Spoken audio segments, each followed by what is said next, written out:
वाचण्यासाठी मी स्वतःला अग्नीत दहन केलं आणि पुन्हा या पार्वती रूपात जन्म घेतला, केवळ तुमचं प्रेम पुन्हा प्राप्त करण्यासाठी.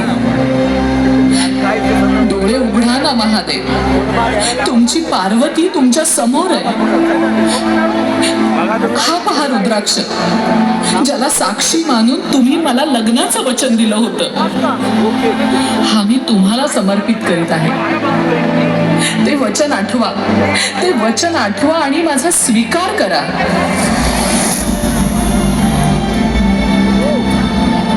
पार्वती माता रोज येऊन महादेवाची पूजा करत होती. पण महादेव समाधीमधून काही बाहेर येत नव्हते. नारायण नारायण.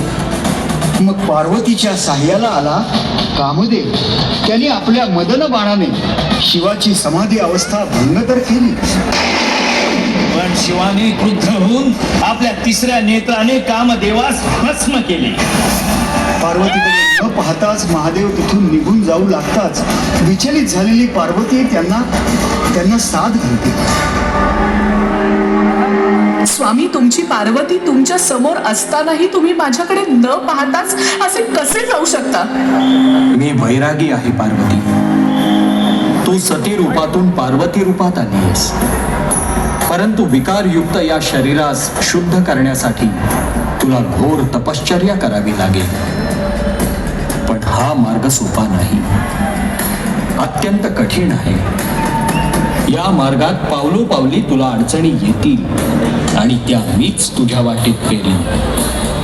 मी कोणत्याही आव्हानाला सामोरी जाईल, पण तुम्हाला पती रूपात प्राप्त करेनच. पाहू, मी तुला केव्हाच ओळखलंय पार्वती.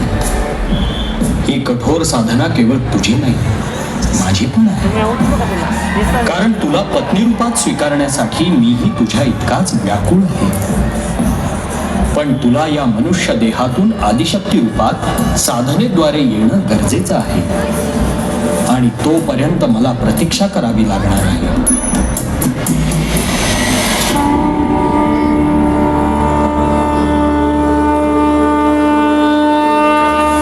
नारायण नारायण.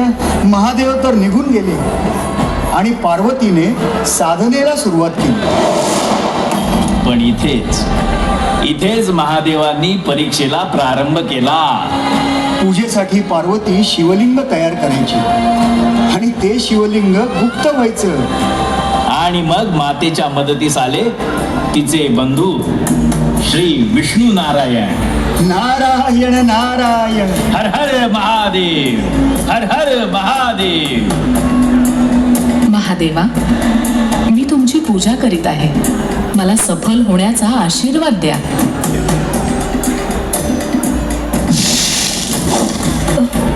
हे शिवलिंग गुप्त कसं झालं? हरकत नाही, मी पुन्हा शिवलिंग तयार करेन.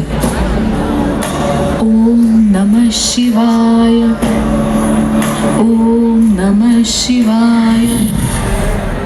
महादेवा, मला माहित आहे हे तुम्हीच करीत आहात, पण हे 16 सोमवाराचं व्रत मी अवश्य पूर्ण करेन.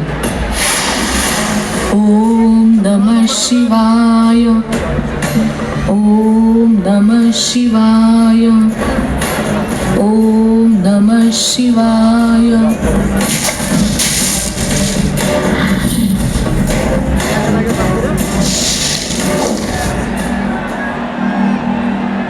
ताई, थोडे पाणी मिळेल का? हो.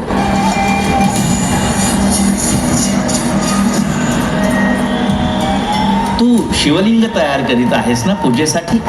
हो, पण ते पूर्ण होत नाही. एक सांगू, मला एक वरदान आहे की मी तयार केलेलं शिवलिंग भंग होत नाही, ते पूर्णच होतं.